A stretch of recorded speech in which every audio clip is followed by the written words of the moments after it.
तो ये सभी मिलकर जो 64 लाख हैं, ये पहले ये होंगे, फिर पूरे विश्व में ये जाएगा ज्ञान।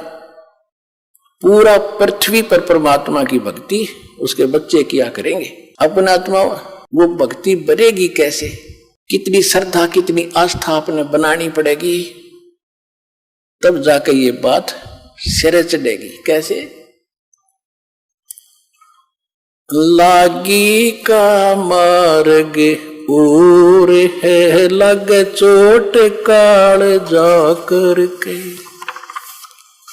लग चोट काल जाकर के, लग चोट काल जा करके, लागी का मार्ग और है लग चोट काल जा करके। कहते हैं जब भगवान की लगन लगेगी, लागी लगन, हृदय में एक न्यारी कसक उठेगी, न्यारी कसक उठेगी, और उस भाव से जो भक्ति बनेगी वो सिरे चढ़ेगी। एक ऊपरले मन से भक्ति और भाव दान करने से लाभ नहीं होगा। क्या क्या बताते हैं? इस परमात्मा के पाने के लिए राजाओं ने राज त्यागे, कैसी कैसी कठिन साधनाएं की, पर बात नहीं बनी। लागी का मार्ग और है लग चोट काल जा करके, लग चोट काल जा करके, लग चोट काल जा करके, लागी का मार्ग और है लग चोट काल जा करके। करकड़ा क्या अर्थ होता है? कबीर साहब कहते हैं कि जिस समय आप भक्ति में लौलीन हो गए, आपकी ऐसी दशा बन जाएगी। कबीर वैद बुलाइया और पकड़ के देखी बाँ, वैद न वेद न जाने ही मेरा करक कलेजे माँ। होय होय। कहते हैं घर वालों ने सोचा कि बेटा किस मर्द ने खा लिया, जो ढंग से ना बोलता किसी से, ना ढंग से रहता, अकेला रहता है, कोई खुशी मनाता नहीं है, कि रोग ने ग्रस्त कर लिया इसको। वैद बुला लिया, डॉक्टर, और बाँ पकड़ कर देखा करते, नाड़ी के वैद होते थे। कहते उस वैद ने मेरे जो वेदन है, मेरा जो दुख है, मेरा जो कसक है, करक है, मेरा जो रोग है, वो समझ नहीं सका। क्यों नहीं समझ सका? क्योंकि वो तो मेरा कलेजे में करक लाग रही भगवान के नाम की। कबीर वैद बुलाइया पकड़ के देखी बाँ, वैद न वेद न जाने ही मेरा करक कलेजे माँ। उस भगवान की कसक है, तो वो बताई जा रही है। लागी का मार्ग और है लगे चोट काल जा करके, लग चोट काल जा करके, लग चोट काल जा करके, लागी का मार्ग और है लग चोट काल जा करके। बन बीच भरतरी भूप ने एक मारा ताण निशाना, बन बीच भरतरी भूप ने एक मारा तीर ताण निशाना। घड़ी सदी थी आवन की, किसी साधु का हो गया आना। घड़ी सदी थी आवन की, साधु का हो गया आना। कोई मुआ मर्ग जवा दियो, नत तार धरो न बाणा। वो जिंदा कर दिया डोर था, सस बना परीक्षा करके, सस बना परीक्षा करके, सस बना परीक्षा करके। लागी का मार्ग और है लग चोट काल जा करके। गोपी चंद योगी हो गए, जिन ले लिया भगमा बाणा। गुरु महल जनाने भेजते डोडी में अलख जगाना। भोजन 36 छोड़ के भिक्षा का भोजन खाना। तन पड़ गया व्यंजन 36 छोड़ के भिक्षा का भोजन खाना। तन पड़ गया कम जोर थारा खाया उदर वर्क ना खाया उदर वर्क ना खाया रे उदर वर्क। ला गी का मार्ग और है लग चोट काल जा करके। बाजीद कहे उठाओ ऊंट को लोग कहें ये मुआ। बाजीद कहे उठाओ ऊंट को लोग कहें ये मुआ। उठन वाली चीज रही ना गया ओड सलानी सुआ।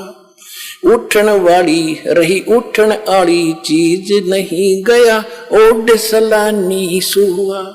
कुछ नक्सक बिगड़ा है नहीं बाजीदा अचरज हुआ। कुछ नक्सक बिगड़ा है नहीं बाजीदा अचरज हुआ।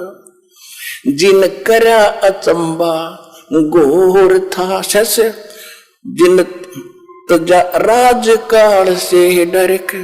जिन करा अचंबा घोर था तजा राजकाल से डर के। तजा राजकाल से डर के तजा राजकाल से डर के। लागी का मार्ग और है लग चोट काल जा करके। सुल्तानी मगन बैराग में इब्राहिम सुल्तान अदम के बारे में बताया जा रहा है। सुल्तानी मगन बैराग में जिन तज दिया बलख बुखारा। कदे पालकियों में चाल तेरे आज ठालिया गुदड़ बारा। सब संगी छोड़ी रोवती रोवे था कौन बासारा। सब संगी छोड़ी रोवती रोवे था कौन बासारा।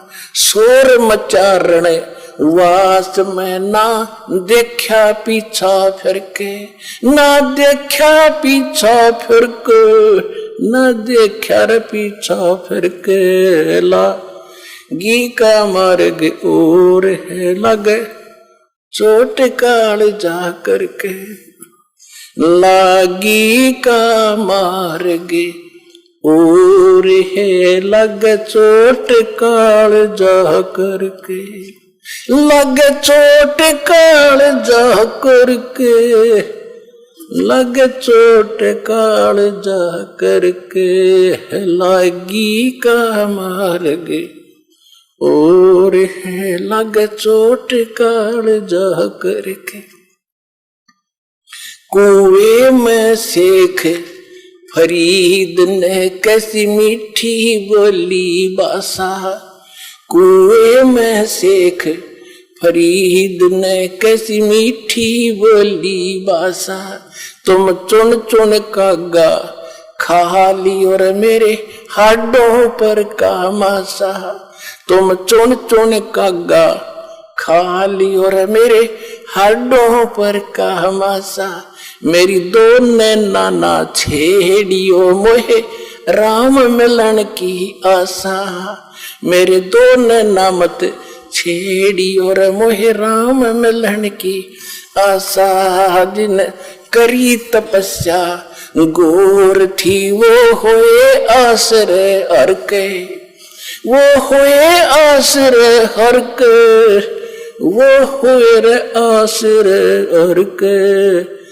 लागी का मार्ग और है लग चोट काल जा करके। लग चोट काल जा करके। लग चोट काल जा करके। लागी का मार्ग और है लग चोट काल जा करके। पीपा दरिया में कूद गए रचिन कैसी करी डेठाई, वो डर पाड़ा जीत गए जिन सर धड़की बाजी लाई, वो नर पाड़ा जीत गए जिन सर धड़की बाजी लाई। कह मंगलानंद चेतियो तुम सोच समझ मेरे भाई, कह मंगलानंद चेतियो रलो सोच समझ मेरे भाई।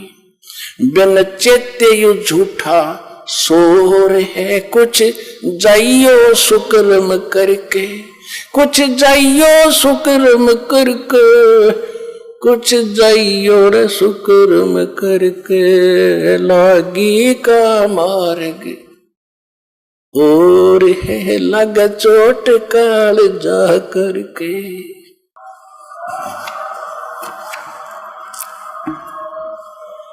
पुण्यात्माओं, इसको सत्संग कहते हैं, इसको तत्व ज्ञान कहते हैं।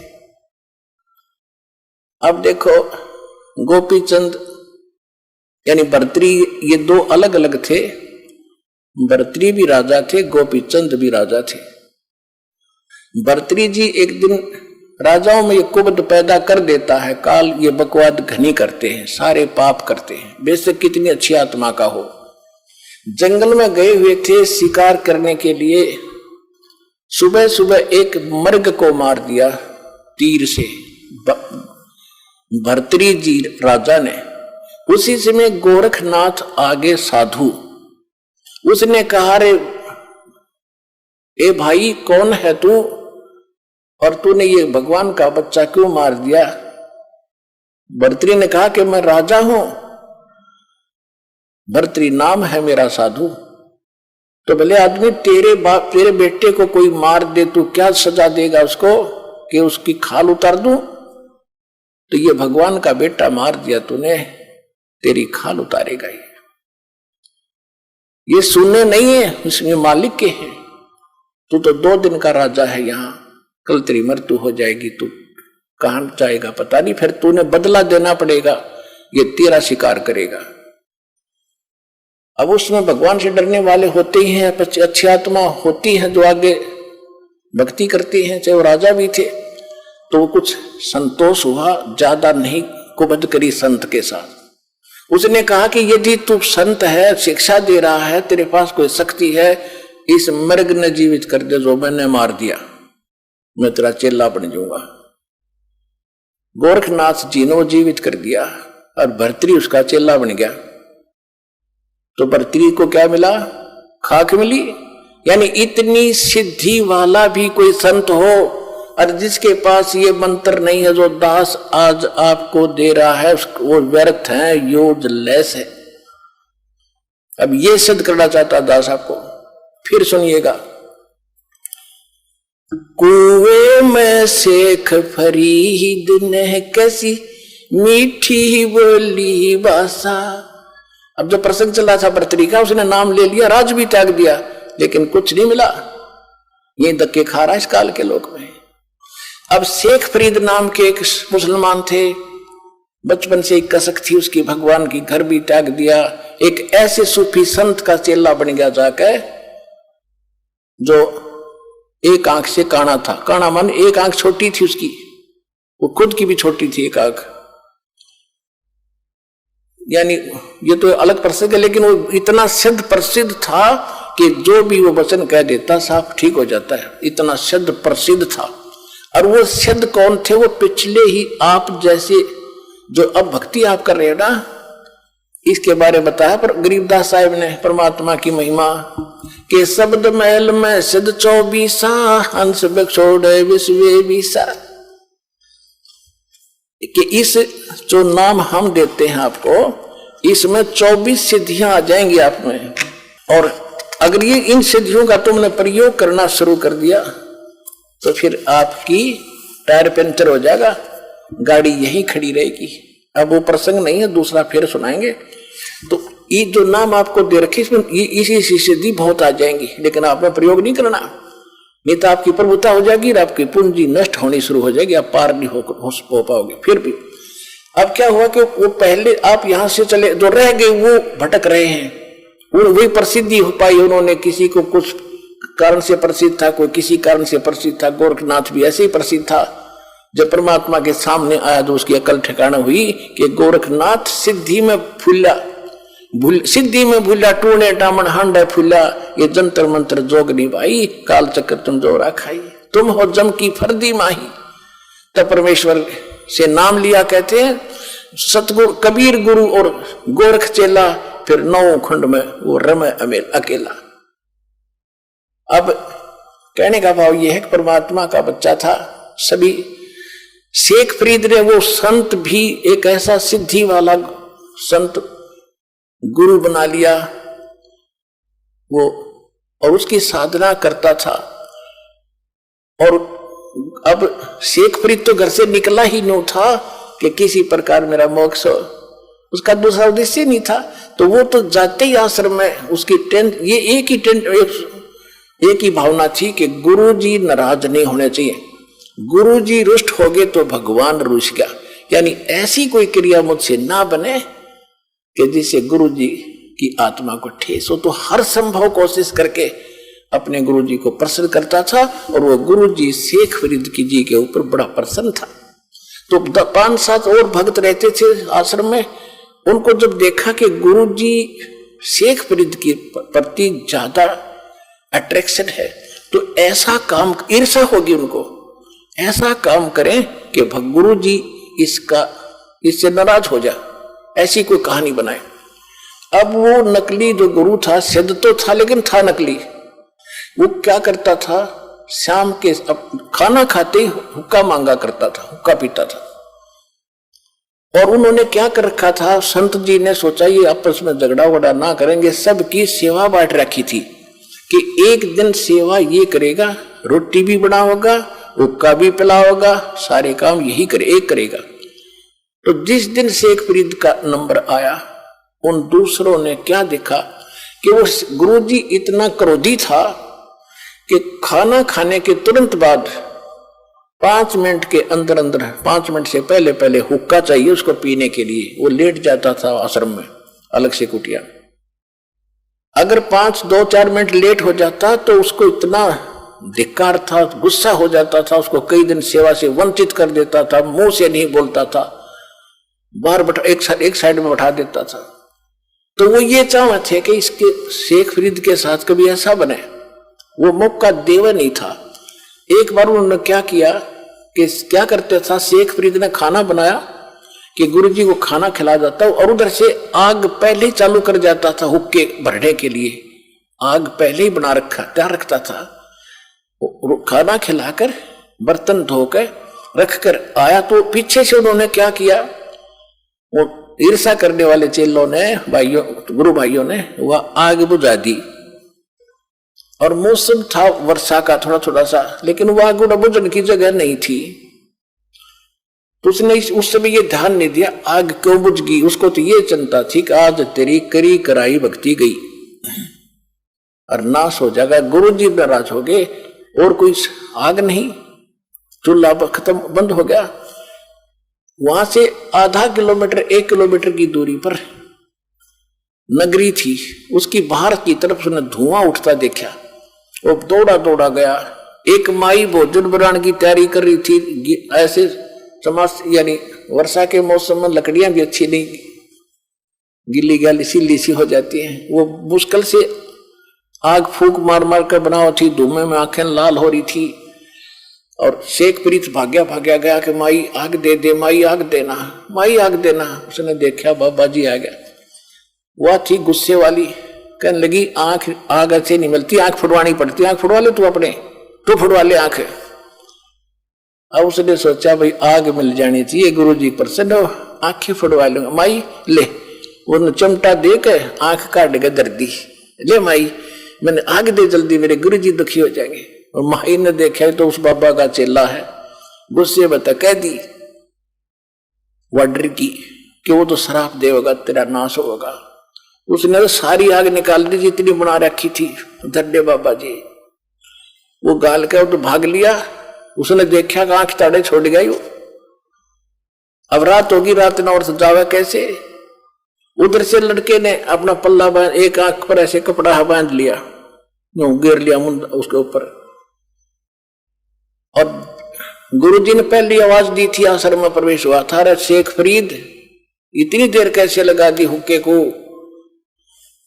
दूसरी आवाज जब दी, रहे कहां मर गया शेख तू, फरीद कहां मर गया। आया गुरुजी, आ गया गुरुजी। भाग दौड़ के हुक्का दर दिया चलम। हुक्का दर दिया तो देखा राग का क्या लग गया। आपकी दया है गुरुजी, कुछ नहीं लगा। वो भी कि मैं तो नाच का नसार कुछ फिर होकेगा। वो गुरुजी तो पी के सो गया। वो सारी रात बेचारा जैसे दुखी सुखी रात काटी। माई ने रात नींद नहीं आई। वो तो सुबह उठते ही एक और सहेली को लेकर साथ में और उस आंख को लेकर गुरुजी के पास गई, संत के पास, और माफी मांगे, नाक रगड़े, मुझे गलती होगी। माई ने सारी कहानी बताई। वो संत पूछा, रहे बात क्या है? कि आपका चेला गया था, आग लेने गया था, मैं गुस्से में थी, मैंने कह दिया आंख फोड़ ले। आंख फूटने से आग मिलती है, आंख फुड़ा रखी मैंने तो भी फुड़वा ले। उसने सचमुच आंख निकाल कर दर दी। बाबा जी मैं तो घनी दुखी होगी, मेरे गलती होगी, माफ करो। तो उसने देखे कौन गया था कि पता नहीं, मैं नाम तो नहीं जानती। गुरुजी ने पूछा, रहे शेख था कल तो भाई, वो फरीद था। फरीद बोला सारे आगे। अब बेटा क्या हो गया, तेरी आंख को क्या तकलीफ होगी? हक आपके रहते गुरुजी, क्या हो गया मेरी आंख को? कुछ नहीं होना, ये माटी आपकी है, शरीर आपका दाता, आपके निमत लगे। पुण्यात्मा हो।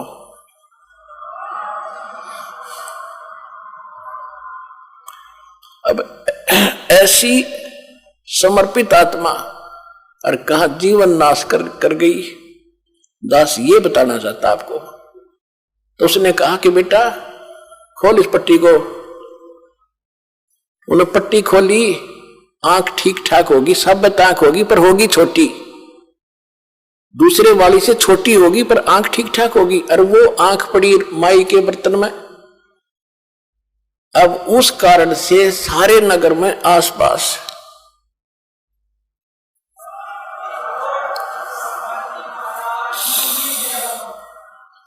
उस बाबा जी की, उस नकली संत की सिद्धि के कारण इतनी महिमा होगी, वे पूछो मत। संत हो तो ऐसा हो। अर्पणात्मा फिर शेख फरीद जी को डाउट क्या रहा कि ऐसा महापुरुष ये जो ज्ञान देगा सारा ठीक होगा। अब कहते हैं लागी का मार्ग और है, लागे चोट काल जा करके। ऐसी लगन लगेगी तो भगवान मिलेगा, लेकिन वो लगन और गलत स्थान पर लगा दी। अब गाय से दूध मिलेगी, सबने पता, अब गाय से दूध मिलेगा। और गाय की जगह किसी ने गद्दी दे दी होगी, गाय है काट ले, भर ले बाल्टी। उसने कितना चारा खुआ लियो और कितना उसने कुछ कर लिया, वो गाय वाला काम नहीं कर सकती। श्रद्धा भी स्थान पर हो, ठीक ठिकाने हो, और फिर लगन लगावे।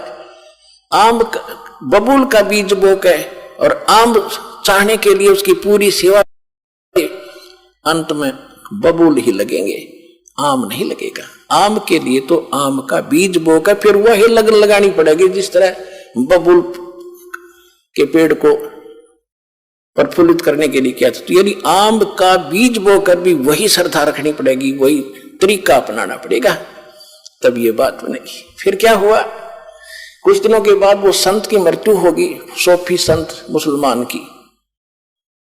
और वहां फरीद जी, वो 5 साल जो बच्चे रह गए थे, आपस में उनके मन मुटाव होता था।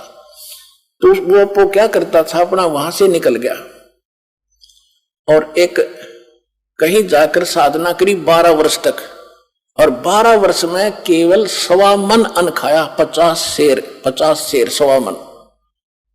अब 12 वर्ष में कितने, एक वर्ष में 365 दिन, और 12 वर्ष में कितने हो गए?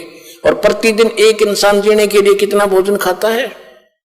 आइडिया लगाना, 100 मन खा जा 12 साल में एक व्यक्ति। और वहां पर 40 किलो खाया 12 साल में, 50 किलो, तो शरीर तो कंडम हो गया। मांस रहा नहीं, अस्थि पंजर शेष रहा। एक दिन वो लेटा लेटा ऐसे बैठा था लेट के बैठ कर जैसे भी साधना कर रहा था, कौवे आ गए। उन्हें सोचे ये मनुष्य मर गया। आसपास आकर बैठे चार सब जगह देखा, वो तो मांस तो उस पर था ही नहीं था, खाल और हाड माथे पर बैठ गया आके। उन्हें आंख दिखी कुछ इनमें मांस है, तो उन्होंने कोशिश की कि आंख निकाल ले इसकी, अपना पेट भरेंगे। तब शेख फरीद ने कहा, हाय हाय, कुएं में शेख फरीद ने कैसी मीठी बोल। फिर वो क्या किया उसने कि भाई यहां तो ये कौवे दुखी करेंगे उन्हें, और वो कुएं में लटक गया उल्टा जाके। जब ये वाणी बोल करे, कुएं में शेख फरीद ने कैसी मीठी बोली बाणी, कैसी कुएं में शेख फरीद ने कैसी मीठी बोली बासा, तुम चुन चुन कागा खा ली और मेरे हाडों पर कामासा, तुम चुन चुन कागा खा ली और मेरे हाडों पर कामासा, मेरे दो नैना मत छेड़ना मोहे राम मिलन की आशा, मोरे दो नैना मत खाइयो भाई मन राम मिलन की आशा, जिन करी तपस्या घोर थी वो होए आश्रय हर के, वो होए आश्रय हर के, वो होए आश्रय हर के, लागी का मार्ग और है लग चोट काल जा करके। अब देखो कितनी प्यारी आत्मा, परमात्मा के लिए शरीर की परवाह नहीं की, क्योंकि वो भगवान के लिए निकले थे।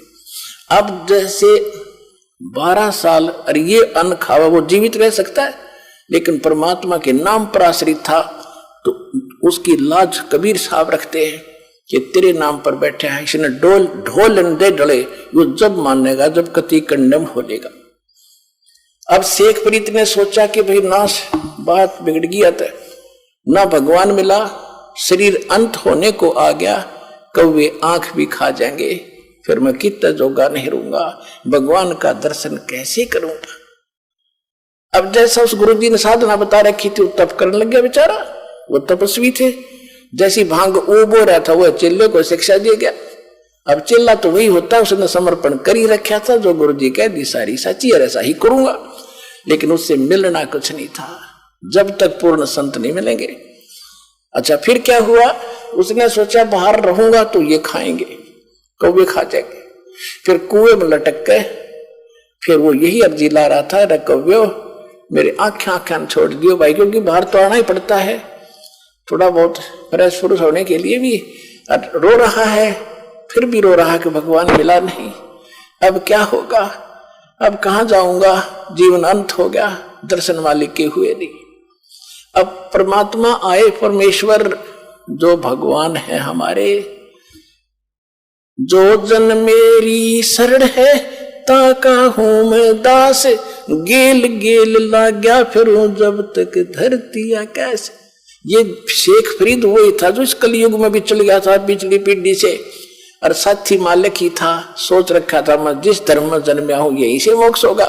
धर्म का इसमें कोई रोल नहीं, धार्मिकता का रोल है, और सच्ची भक्ति होगी, कोई धर्म हो कोई जाति हो, मनुष्य जीवन हो वो पार होगा। अब कबीर परमेश्वर जी आए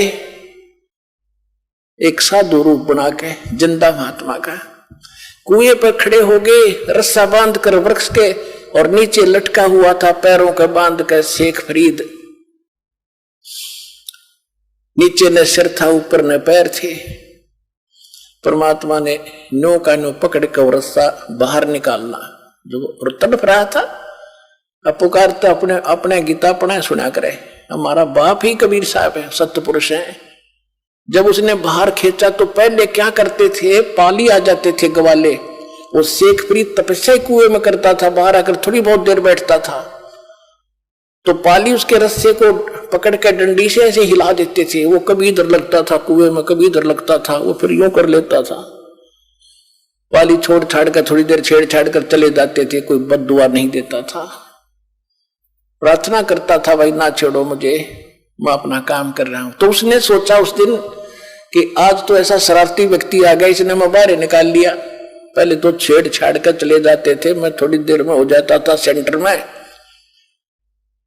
उसने कहा, शेख फरीद ने कहा कि भाई आप कौन हो, मुझे ना तंग करो, मैं अपना काम कर रहा हूं, तुम अपना करो। साधु संतों को छेड़ दो, ऐसे नहीं सताया करते। परमात्मा बोले आप क्या कर रहे हो महात्मा जी? कि मैं भगवान के लिए तड़फ रहा हूं, भगवान के दर्शन करने के लिए, दीदार करने के लिए मैं भक्ति कर रहा हूं, मुझे करने दे, थोड़ा ही समय रह रहा है, मैं अपने भगवान के दर्शन करूंगा। परमात्मा बोले कि मैं हूं वो अल्लाह अकबर जिसके आप दीदार करना चाहते हैं। अब वो कहता है शेख फरीद है कि नहीं नहीं ऐसे ना बोलो, ऐसा मत बोलो, ऐसा जो कहता है उसको पाप लगता है। अल्लाह कभी पृथ्वी पर नहीं आता, अल्लाह दर्शन नहीं देता, वो तो पर्दे के पीछे से बोलता है। परमात्मा बोले आप किस लिए यहां कर रहे हो? आप कह रहे हो कि मैं भगवान के दर्शन के लिए और प्रयत्न कर रहा हूं, दीदार करूंगा उसके। और भगवान कैसा है? आप कहते हो भगवान तो बेचून है, निराकार है। कबीर साहब वो खुद कह रहा है कि भगवान तो निराकार है, वो तेरे जैसा नहीं हो सकता, तुझे पाप लगेगा, और वो तो बेचून निराकार है। परमात्मा बोले आप एक तरफ तो कह रहे हो कि मैं परमात्मा के दर्शनार्थ यानी भगवान का दीदार करने के लिए साधना कर रहा हूं, उधर से तुम बेचून बता रहे हो। भले आदमी, अकल है ठिकानी तुम्हारी? छुरी क्या है और साधना क्या तुम्हारी? कहते गाम का और ज्ञान का तो इतना चमका ऐसा होया करे, एकदम गटके पट खोलने से जाता है ना, तो आए रहे थे इससे काम के लिए कि वो मरेगा, खत्म हो जाएगा, नहीं तो एकदम सारी बुद्धि चेंज होगी। रत तेरा गजब हो। उधर तो हम उसको निराकार मानते हैं, और फिर दर्शन के लिए हम बका रखे थे, दर्शन होंगे अल्लाह तुम्हें दिखाई देगा। नो के नो पैर पकड़ लिए, उल्टे लटके लटके ने, क्योंकि ऐसे लटका रखे थे, वार्ता हो रही थी। नो के नो पैर पकड़ लिए, नो सोचा कि भगवान तो नहीं हो सकता, अल्लाह तो नहीं हो सकता, पर बाखबर जरूर है। जो सूरत फुरकानी, कुरान शरीफ में सूरत फुरकानी 25 आयत 52 से 59 में स्पष्ट किया है कि जिस परमात्मा ने 6 दिन में सृष्टि रची, 7 महीने तख्त पर जा बैठा 7वें दिन, वो अल्लाह कबीर है। उसकी खबर कोई बाखबर से पूछो, वो जानता है। तो शेख फरीद जी को पक्का विश्वास हो गया, अल्लाह नहीं तो अल्लाह का जानकार जरूर मिल गया, बाखबर मिल गया, इल्म वाला। चरण पकड़ लिए, परमात्मा ने खोल कर रस्सा बैठा लिया कि बैठ जा, मैं बाखबर हूं और मैं तत्वदर्शी संत हूं, तू अल्लाह ना मानना है, ठीक है। कहते इस शरीर के साथ क्यों दुश्मनी कर रखी है, मुश्किल से मिलता है, इतना भी ना खाओ। कहते इतना भी ना खाओ अंगड़ाई टूटे, आलस हो जा, इतना कम भी मत खाओ कि आपकी क्या हालत हो रही है। आप वचन कब करोगे, आपकी तो बुरा हाल हो रहा है, खाने पीने सूखा पड़ा शरीर। श्रीमद् भगवत गीता अध्याय नंबर 6 के श्लोक 16 में लिखा कि अर्जुन, ये योग यानी भक्ति साधना न तो ज्यादा खाने वाले की या बिल्कुल ना खाने वाले की, या ज्यादा जागने वाले की और न ज्यादा सोने वाले की, किसी की सफल नहीं होती। सूक्ष्म वेद में बताया है कि प्रथम अंजल संयम रखे, संयम करे खाने और पीने पे, और योग युगत सब सतगुरु भाखे।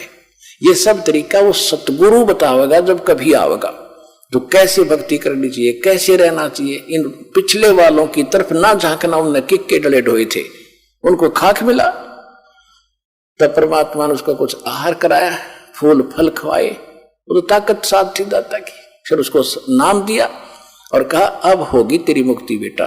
जब शेख फरीद की मुक्ति हुई, पुण्यात्माओं आप उन पुण्यात्माओं में से हो, परमात्मा आपको इकट्ठा कर आज लाया है, आपको सहज में वो मार्ग मिल गया है। इसकी भक्ति करो और सच्चे दिल तक आखिरी सांस तक लगे रहना, संसार की तरफ ना देखना, तुम्हारा बेड़ा पार होगा, तुम्हारा मोक्ष होगा।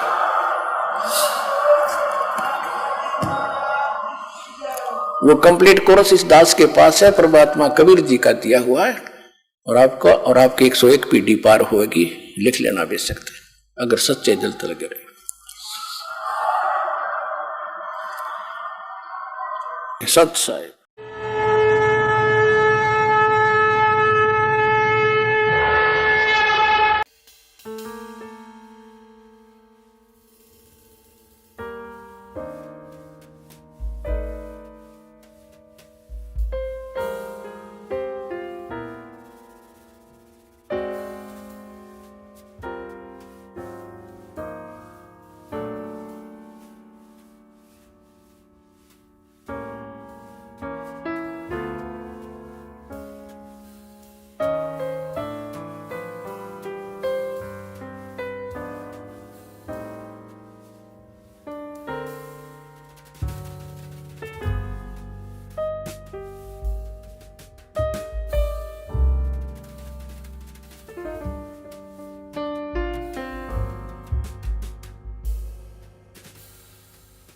ऐसे और वीडियो देखने के लिए चैनल को सब्सक्राइब करें और वीडियो को ज़्यादा से ज़्यादा शेयर करें। और हाँ, वीडियो के बारे में अपनी महत्वपूर्ण राय हमें कमेंट बॉक्स में ज़रूर बताएं। धन्यवाद।